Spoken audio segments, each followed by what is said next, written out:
Next है probability distribution approach. Probability distribution है ना, हमारा डिपेंड करता है कि कैश फ्लोज कैसे हैं, वो डिपेंडेंट है या इंडिपेंडेंट है। अगर इंडिपेंडेंट होंगे तो हमने है ना ये टेबल वगैरह यूज़ करना है और ये वाले फार्मूले यूज़ करने हैं। इन फार्मूलों को है ना यूज़ सही तरीके से क्वेश्चन के ना उसमें पता चलेगा जब सॉल्व होगा। जी टेबल में हमने जी स्कोर देखना होता है। जी स्कोर से ना हम देखते हैं कि हमारी है ना स्प्रेड कितना है और उसकी प्रोबेबिलिटी कितनी है।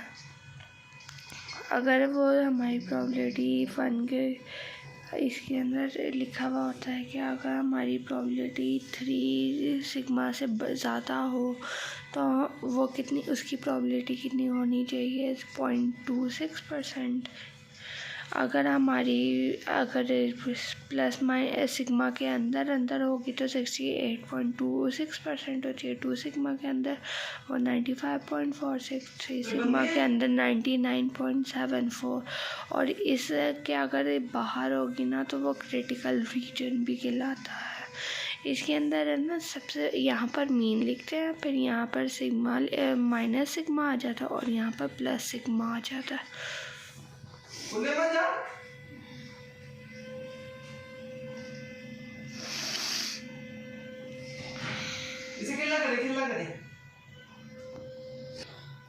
और हमारा फिर लास्ट टॉपिक है decision tree approach. Decision tree में है ना हम ये भी है ना अल्टरनेटिव टेक्निक होती है, ये अब यूज़ की जाती है जब हमारे पास डिपेंडेंट कैश फ्लोज हो। ये है ना हमें सबसे पहले हमें इसको डायग्राम के ज़रिए दिखाना होता है कि ट्री की फॉर्म कैसी है। ये है ना वो कवर करता है dimensions, timing of cash flows और पॉसिबल आउटकम्स कितने होते हैं। ये एक है ना जैसे कि हम ऊपर एक प्लेन में जा रहे हैं तो हम नीचे देखते हैं ना कि क्या क्या हो रहा है, ये सब कुछ बताता है। इसमें कंडीशनल भी होता है कि मतलब कि अगर इतने पहले साल में इतने होंगे तो दूसरे साल में पॉसिबिलिटी है कि इतने इतने हो जाए। लेकिन है ना ये बहुत कॉम्प्लेक्स हो जाता है, मतलब कि इतने सारे एक अगर 3 साल हो जाए तो मतलब कि इतनी ज़्यादा कैलकुलेशंस करनी पड़ती हैं तो बहुत कॉम्प्लेक्स और समझना मुश्किल हो जाता है। उसके बाद है ना इसको बनाना भी मुश्किल हो जाता है। फिर 13 चैप्टर हमारा आ जाता है working capital management. Working capital management में हम है ना मैनेज करते हैं कि हमारे करंट एसेट्स के है ना करंट लायबिलिटीज़ के बदले में कितने हैं। ये है ना क्योंकि जैसे मैंने शुरू में बताया था कि अगर हमारे करंट एसेट्स मैनेज नहीं होते हमारे, क्योंकि फिक्स्ड एसेट्स सारे पैसे फिक्स्ड एसेट्स पे लगे हुए होते हैं लॉन्ग टर्म इन्वेस्टमेंट डिसीजंस की वजह से, तो करंट एसेट्स का होना लाजमी है क्योंकि वो हमारी डे टू डे एक्टिविटीज़ को ऑपरेट करने में ना मदद करते हैं। इसका कॉन्सेप्ट ये है कि 2 तरीके के वर्किंग कैपिटल होता है, ग्रॉस वर्किंग कैपिटल और net working capital. Gross working capital हमारे सिर्फ करंट एसेट्स होते हैं जबकि नेट वर्किंग कैपिटल डिफरेंस होता है। इसकी 2 डेफिनेशन है कि ये डिफरेंस होता है ये करंट एसेट्स और करंट लायबिलिटीज़ का, या फिर वो पार्ट करंट एसेट्स का जो है ना लॉन्ग टर्म फंड्स को है ना फाइनेंस करता है। फाइनेंशियल मैनेजमेंट है ना हर बार ये ना इंश्योर करता है कि है ना जितने करंट एसेट्स इतने हो के है ना फर्म ने ना लिक्विडिटी रेशियोज़ को पूरा कर सके। ये 3 तरीके से लिक्विडिटी है ना किसी फर्म की है ना 3 तरीके से कैलकुलेट होती है, ऐसे करंट रेशियो से, एसेट टेस्ट रेशियो से और नेट वर्किंग कैपिटल से। लेकिन है ना हम करंट रेशो और acid test ratio different companies के आपस में कंपेयर कर सकते हैं, लेकिन नेट वर्किंग कैपिटल से हम कंपैरिजन नहीं कर सकते। लेकिन एक पीरियड का मतलब कि अगर हम 1 साल के नेट वर्किंग कैपिटल को दूसरे साल के नेट वर्किंग कैपिटल के से उसी फर्म के साथ कंपेयर करना चाहें तो कर सकते हैं। ये है ना नॉन सिंक्रोनस नेचर में होते हैं कि मतलब कि अगर कैश फ्लोज और आउटफ्लोज और कैश इनफ्लोज में अगर डिफरेंस होता है तो ये हम कैलकुलेट करते हैं। आउटफ्लो ज़्यादातर हमारे है ना ये प्रिडिक्टेबल होता है कि हमें पता है इतने खर्च होना है, लेकिन ये नहीं पता होता कि हमें पैसे कहाँ से आने हैं। इसके बाद जितने ज़्यादा हमारे इनफ्लोज प्रिडिक्टेबल होंगे उतना ज़्यादा हमें कम नेटवर्किंग कैपिटल चाहिए होता है। ज़ीरो नेटवर्किंग कैपिटल होता है कि हमारी फर्म के सारी चीज़ें प्रिडिक्टेबल है कि कहाँ से पैसे आने, कितने पैसे आने, तो फर्म को वर्किंग कैपिटल रखने की ज़रूरत ही नहीं होती। ये ज़्यादातर आइडियल सिचुएशन भी होती है। ज़ीरो वर्किंग कैपिटल में हम ये भी करते हैं कि हम इन्वेंट्रीज और रिसीवेबल्स को कर लेते हैं, क्योंकि ये ज़्यादा मेनली हमारे करंट एसेट्स को ना डिपेंड करते हैं, और पेबल्स को माइनस कर देते हैं, क्योंकि ये हमारा मेन सोर्स है कि हमने ना पैसे कहाँ से लिए और हमारे कि अगर पैसे अदा करने हैं तो हमने कहाँ से करने हैं। जितनी ज़्यादा हमारी इन्वेंट्री कम होगी हमारे उतनी ज़्यादा स्टोरेज कॉस्ट कम होगी और उतनी ज़्यादा हमारी इन्वेंट्री भी कम खर्च होगी। और जस्ट इन टाइम इन्वेंट्री होती है कि मतलब कि जैसी बनी वैसी बेचती, तो जिसकी वजह से हमें वर्किंग कैपिटल कम रखने की ज़रूरत होती है। अब करंट एसेट्स इनके इन्वेस्टमेंट के ना हमारे पास 3 पॉलिसीज़ हैं, रिलैक्स पॉलिसी, एग्रेसिव पॉलिसी और मॉडरेट पॉलिसी। ये हमारे ना करंट एसेट के टर्नओवर रेशियो पर इम्पैक्ट करती हैं, और है ना ये करंट एसेट्स के अमाउंट के साथ साथ है ना डिफरेंट होती जाती है। रिलैक्स पॉलिसी होती है, इसके अंदर है ना हम बहुत ज़्यादा है ना करंट एसेट्स अपने पास रख लेते हैं। ये तो है ना ये हमारी है ना बेसिकली क्रेडिट पॉलिसी को दिखाता है कि मतलब कि हमने अगर लोगों को बहुत लंबे समय के लिए ना किसी ने हमसे कोई चीज़ खरीदी है, जैसे कि अगर हम पेंसिलों का बिज़नेस करते हैं, अगर पेंसिल्स उन्होंने ख़रीदी हैं अब बहुत देर के लिए ख़रीदी हैं, अब हमें लेकिन बिज़नेस शो करना ना हमारे पास पेमेंट नहीं आई, तो हमें करंट एसेट ज़्यादा रखने पड़ेंगे कि हमें अगर और रॉ मटेरियल चाहिए हुआ, इन्वेंट्रीज़ को भी ज़्यादा चीज़ें करनी होगी कि हमें अगर भी अचानक से ज़्यादा अगर चीज़ों का ऑर्डर आ गया तो हम कहाँ से बनाएंगे वो चीज़ें, तो इन्वेंट्रीज़ भी ज़्यादा रखनी पड़ेंगी, रॉ मटेरियल भी ज़्यादा पड़ना पड़ेगा।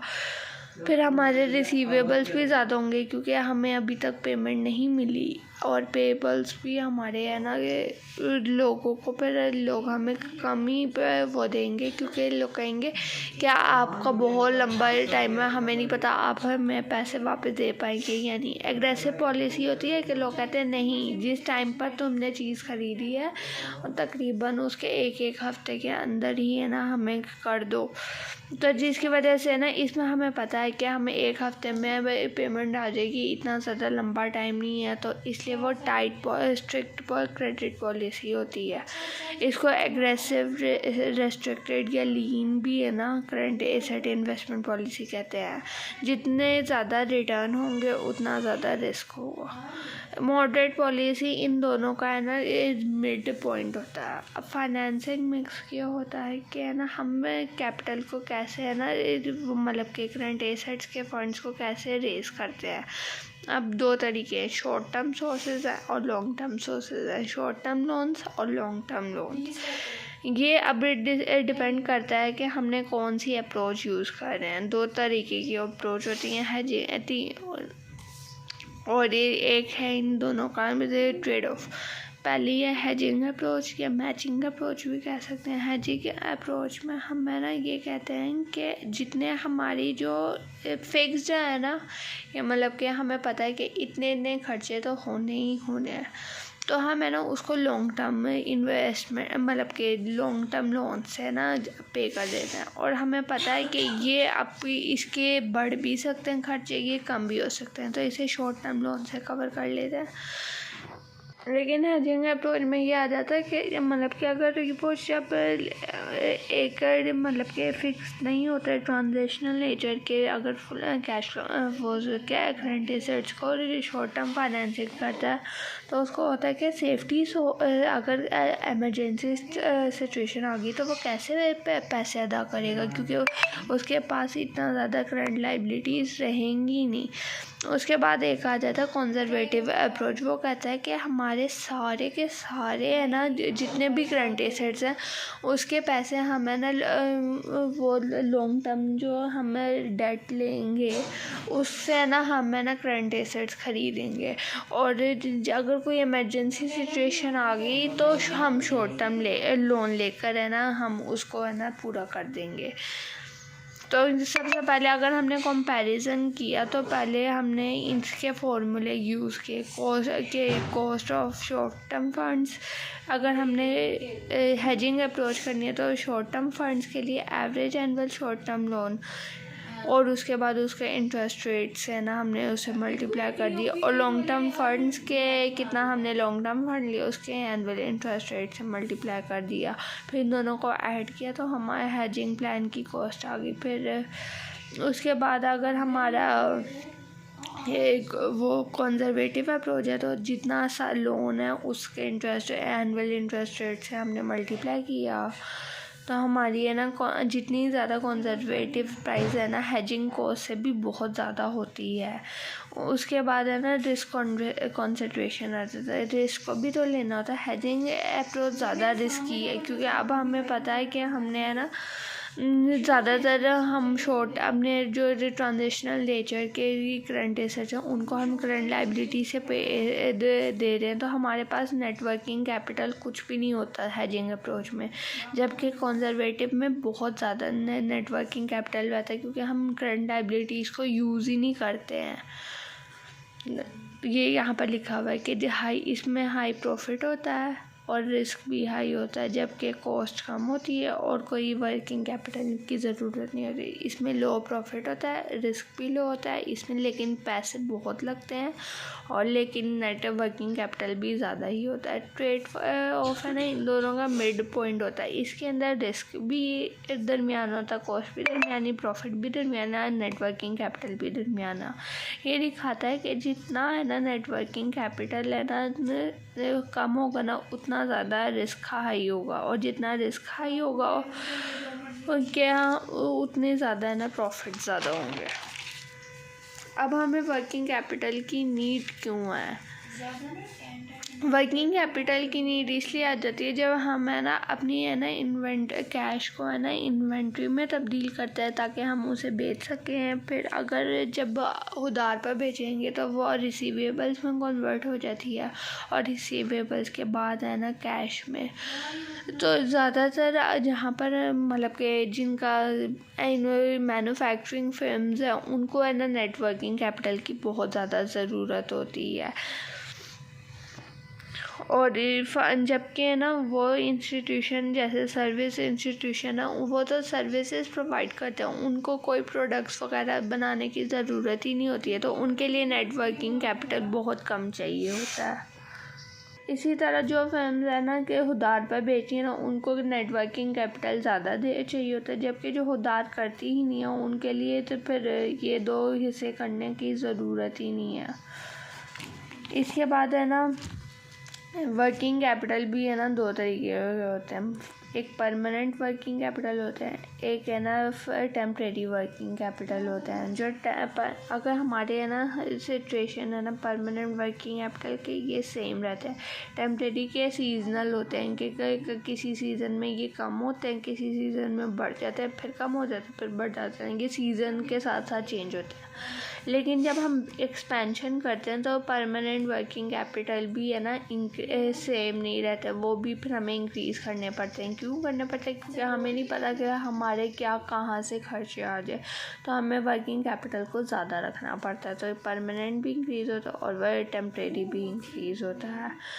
अब वर्किंग कैपिटल में चेंजेस 3 तरीके से आ सकती है। उसके सेल के ऑपरेटिंग एक्सपेंसेस में चेंज आ जाए, पॉलिसी में चेंज आ जाए, टेक्नोलॉजी में चेंज आ जाए। जो सेल और ऑपरेटिंग है में ना 3 तरीके की वजह से है ना चेंज आ सकता है। ये हो सकता है कि है ना मतलब कि मार्केट में एक ट्रेंड जा रहा था, अचानक से चेंज हो जाए, या फिर है ना सीजनल चेंज आ जाए कि कहीं पर है वो, जैसा आइसक्रीम का बिजनेस है, आइसक्रीम गर्मियों में ज़्यादा बिकती है, सर्दियों में कम, या फिर है ना ये ट्रेड साइकिल की तरह चेंज आ जाए कि अगर एक कंट्री में चेंज आ रहा तो दूसरी कंट्रीज़ में भी आने लग जाए। अगला है पॉलिसी चेंज।